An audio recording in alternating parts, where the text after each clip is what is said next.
Hey guys, welcome to the Silver Report.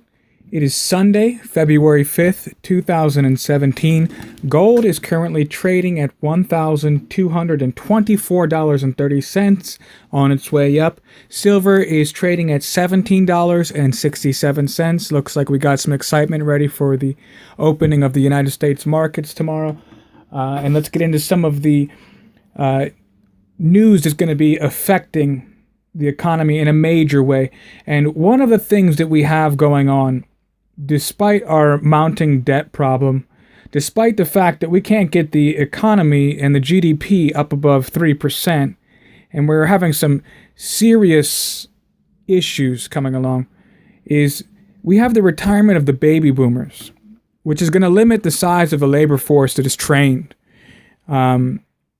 So one thing we're having companies experience is the fact that they need to train employees more before they're able to start, because as we've been discussing, we have had a lack of production level jobs in the United States. And so what we're seeing is manufacturers having to train more, invest more money into unqualified workers.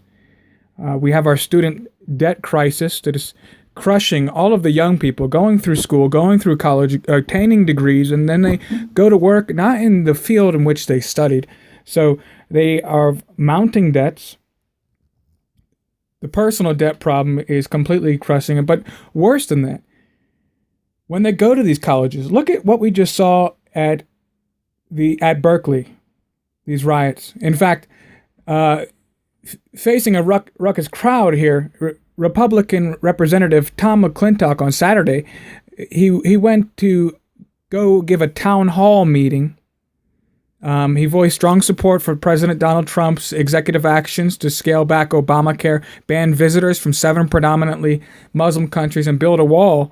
And he was met with a ruckus crowd yelling, "Vote him out." Hundreds of demonstrators chanted outside the Tower Theater in downtown Roseville.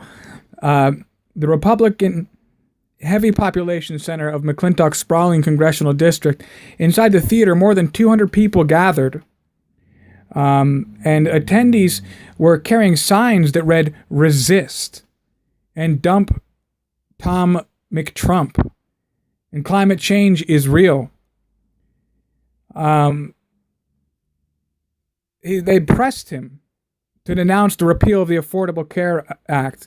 And this is exactly what we've been talking about, is these people, it's like they look at the wall of their cage, how a caged bird begins to love its cage, the safety of its cage, not realizing some of the damaging things. We see over here that we're having reports and articles that they're saying that these people in the Bay Area, the conservatives, it says they're meeting in back rooms, underground. They have to live like a secret life. They can never tell anyone what they really feel because they're in fear of their safety. They call it coming out as conservative.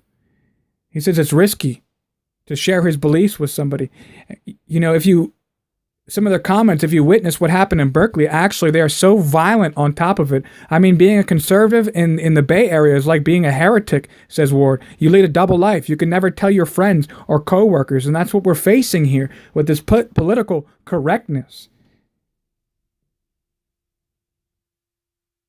where speech is targeted, freedom of speech is targeted, freedom and constitutional liberty is targeted as somehow being terrorism. We saw some amazing things that are transpiring for the United States that are just really groundbreaking. Years ago, we had joined a group, a League of Nations. It's called the United Nations.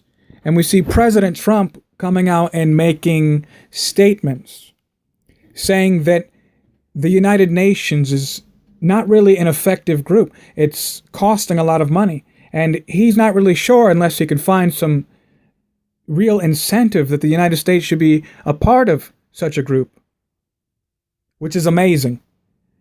The United Nations was formed as kind of a governing body over separate nations, and thus we saw during the Obama presidency last year that he signed the UN Small Arms Policy Agreement.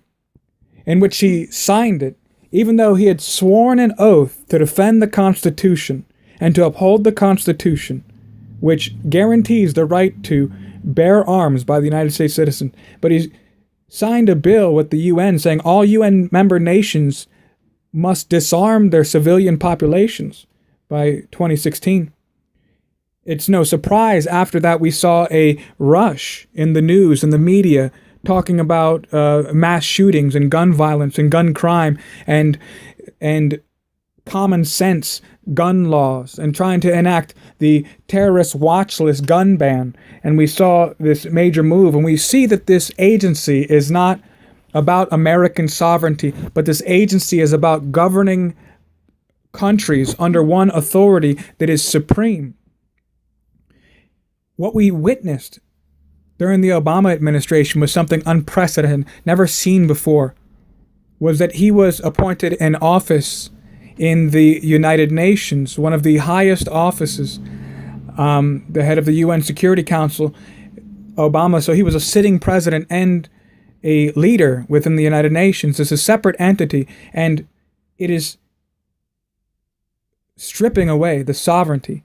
All of these world trade agreements, world trade organizations, we saw this TPP that they tried to sign up under. It was containing 40% of the world's economies, and it was a trade structure that was going to limit the ability of the United States to sovereignly select its trade policies. It was giving over control of the United States economy to other countries. And this is what the UN does. And we see here something that is major and beautiful would be the leaving of the United Nations, because America stood on its own. It never needed to be conformed. You see, in our country, we vote for representatives, and not just a president, but all of our representatives in the Congress, in the Senate, in the House of Representatives. And that's how law is made. That we would have a government of the people, by the people, and for the people. And the UN is contrary to that, where governing bodies, and such as these laws that were already disbanded, such as the TPP, governing bodies made up of 12 separate nations would determine economic policy in the United States. So it is a beautiful time in America. But what we are facing is extreme peril. We have China stepping up and saying that it's prepared to take the United States' place in the United Nations, that it's prepared to step in as the leader of the world. And they also have amassed a gold to be able to back that up. So we are facing confrontation at some of these works, or chaos, because these are unprecedented. These are steps being taken that could save the American Republic. I know you hear those chants so much, right? This is what democracy looks like. You've heard it from the time you're small. We live in a democracy, but this is a constitutional republic, not a democracy. In the historic sense, we see in Athens, this economic crisis is looming. We see in the bailout, in the 2015 bailout that averted the world from complete and total economic collapse, it was worth $92 billion, the value depending on changing exchange rates by European institutions and International Monetary Fund, that same exact world central bank. Athens contended that it had met its fiscal targets, while the creditors said they had to be consulted to assess the impact. Then they suspended the package. So we see that they are getting ready to default on their loans, on their bailouts. That's what they call them, bailouts, but they're really loans that are unable to be paid. It's crushing Greece, the European Union is. And so we see that the citizens are not happy. And they're rising up. They're protesting. So we see that this Grexit is a very real thing. They're going to find strength from watching Britain leave the European Union, and they're going to step out.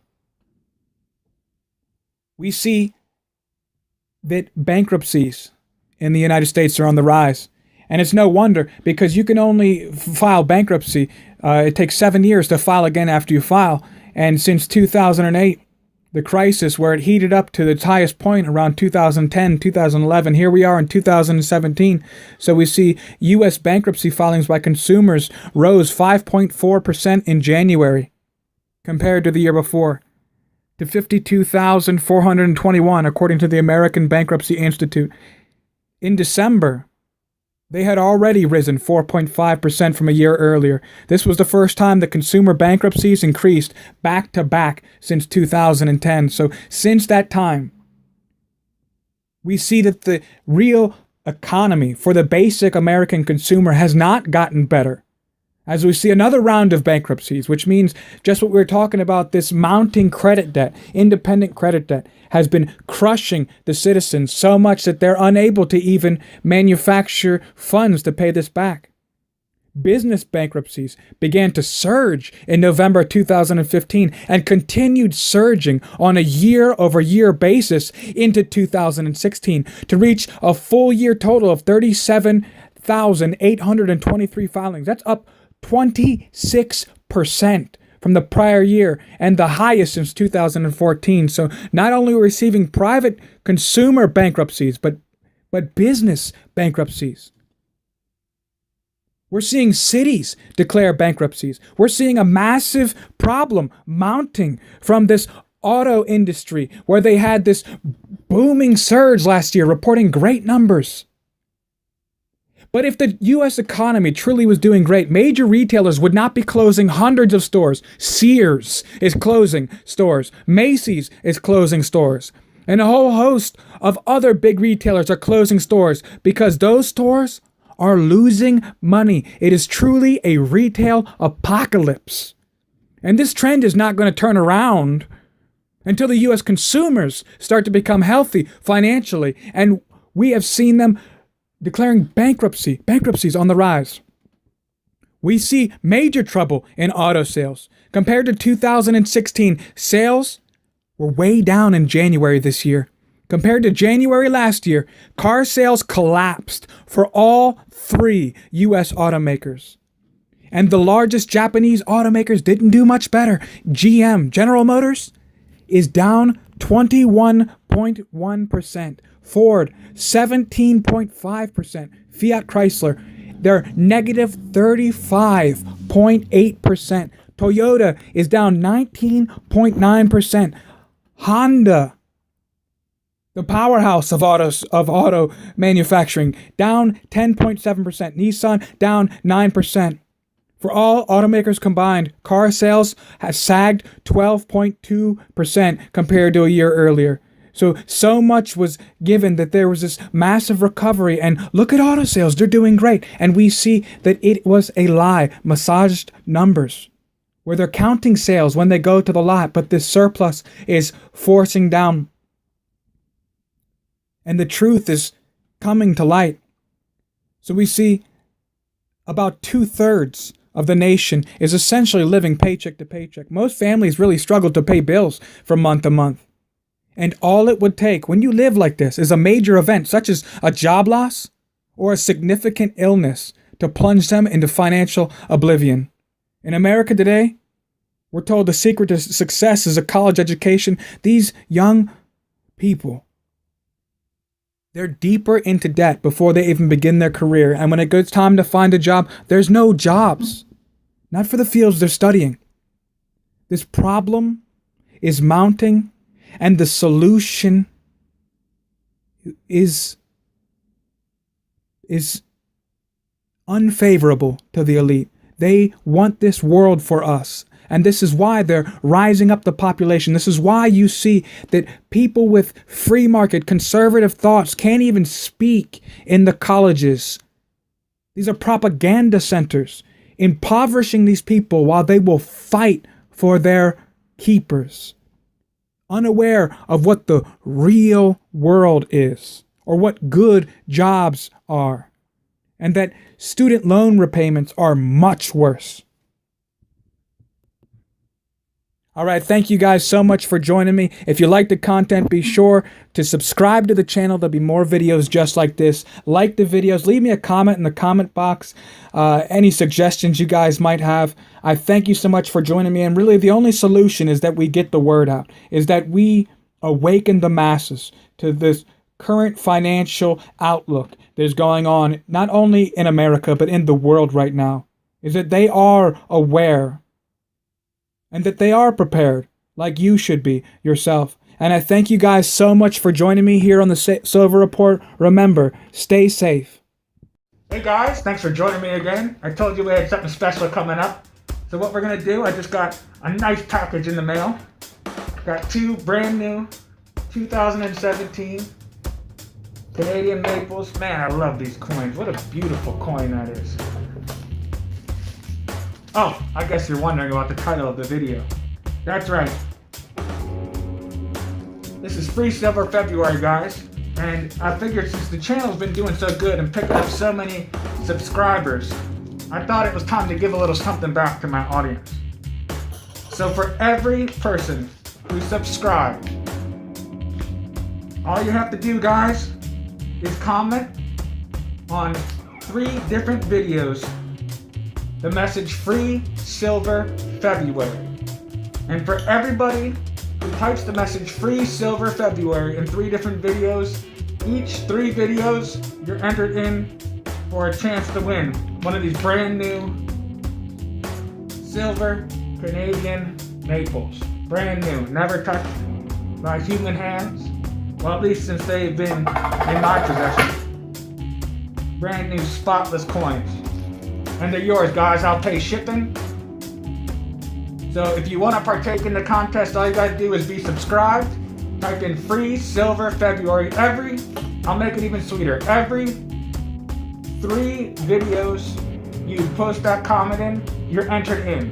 So there's no limit. The only limit is the amount of videos, because it's gotta be on 3 separate videos. Alright, and I'll make it even sweeter since the channel's been doing so well, guys. And if you're new to this channel, we talk a little bit about politics, a little bit about the current economic crisis we're facing that they're trying to ignore. It's kind of one of those fake news sites they've been warning you about. So this is what I'm going to do, guys, since it's been doing so good. If we surpass 1,000 subscribers, which I'm assuming we will, at the current rate, we'll blow past that before the end date, February 27th, 2017, I'm going to double it. So you get 2 ounces of silver, and even more than that, I'll throw in 5 mercury dimes. Absolutely free. I'll pay shipping, and we're going to do the drawing live, guys. Good old-fashioned pull names out of a hat. You know what I mean. So here's your chance, guys, if you want to enter in. It's not that difficult for all my audience, all my faithful subscribers. Everyone who subscribed, all you have to comment is Free Silver February, and you're in. Alright, but thank you guys for joining me. This message is effective January 27th, 2017. Let the games begin.